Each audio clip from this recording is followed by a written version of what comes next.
Saludos a todos, hermanos y hermanas, yo soy Padre Diego y este es el mensaje de la lectura del día hoy viernes 18 de diciembre. Recuerden que estamos leyendo la primera lectura de la liturgia del día como una forma de descubrir las promesas del Mesías que están contenidas en el Antiguo Testamento y que nos van preparando para la celebración de la Navidad.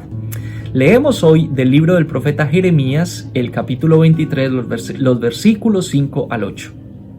Miren, viene un tiempo, dice el Señor, en que haré surgir un renuevo en el tronco de David. Será un rey justo y prudente, y hará que en la tierra se observen la ley y la justicia. En sus días será puesto a salvo Judá. Israel habitará confiadamente, y a él lo llamarán con este nombre: El Señor es nuestra justicia. Por eso, miren que vienen tiempos, oráculos del Señor, en los que no se dirá: bendito sea el Señor que sacó a los israelitas de Egipto, sino que se dirá: bendito sea el Señor que sacó a los hijos de Israel del país del norte y de los demás países donde los había dispersado, y los trajo para que habitaran de nuevo su propia tierra.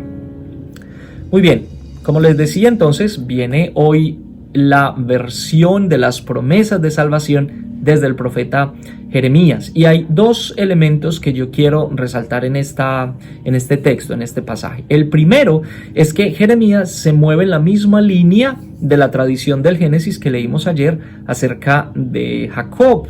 Recuerden, Jacob bendice a Judá y a toda su tribu. De esa tribu sale David, y ahora entonces el profeta Jeremías hace una promesa acerca del rey David. De la casa de David saldrá un renuevo, es decir, saldrá un rey, saldrá un hijo que va a gobernar con justicia y que traerá justicia y paz al pueblo. Por supuesto, el profeta Jeremías vivió muchos siglos después del rey David, pero la dinastía davídica se conservaba y estaba un poco decaída, pero Jeremías como que vuelve a resaltar la esperanza, a renovar la esperanza diciendo: el Señor nos dará un rey de la casa de David porque Él es fiel a sus promesas.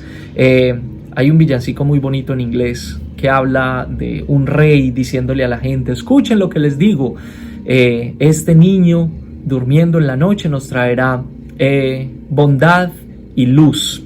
Bellísimo. Muy bien, el segundo elemento que quiero resaltar en esta profecía tan bello es la forma como el profeta Jeremías interpreta la historia, o reinterpreta más bien el sentido de la historia. Yo creo que es la perspectiva no solo de Jeremías, sino de todos los autores de la Biblia.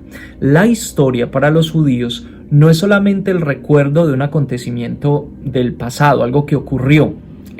No es solamente como una memoria fría, petrificada de cosas que pasaron hace muchos siglos, sino más bien, para los autores de la Biblia, la historia es el recurso para comprender cómo Dios actúa en el pasado y cómo va a actuar hoy, ahora. ¿Por qué?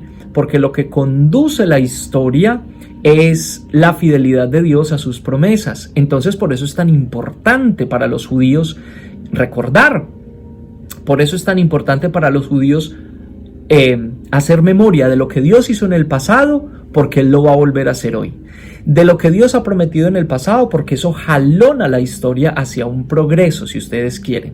Lo que Dios hizo en el pasado, las acciones de justicia y de libertad que hizo en el pasado, también las quiere hacer ahora, porque Dios quiere un pueblo libre, porque Dios quiere justicia en la tierra. Y por supuesto, para que haya justicia y para que haya paz, Dios hará todo lo posible por liberarnos, por salvarnos.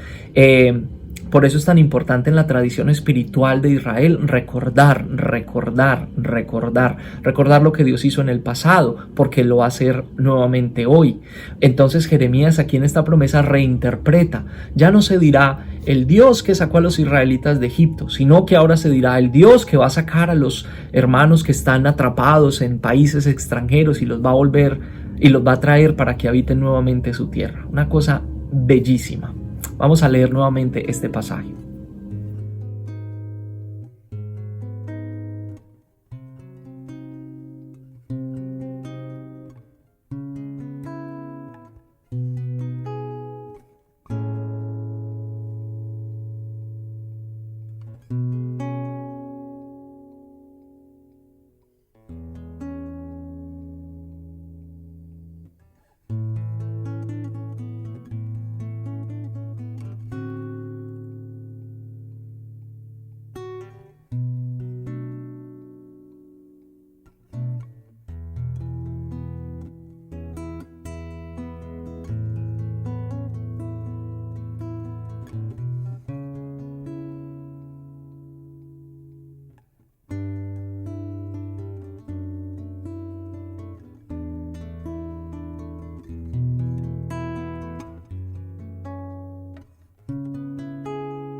En una nota final, el evangelio que leemos hoy es del Evangelio de Mateo, el capítulo 1, los versículos 18 al 25, que nos cuenta la historia del nacimiento de Jesús desde la perspectiva de San José.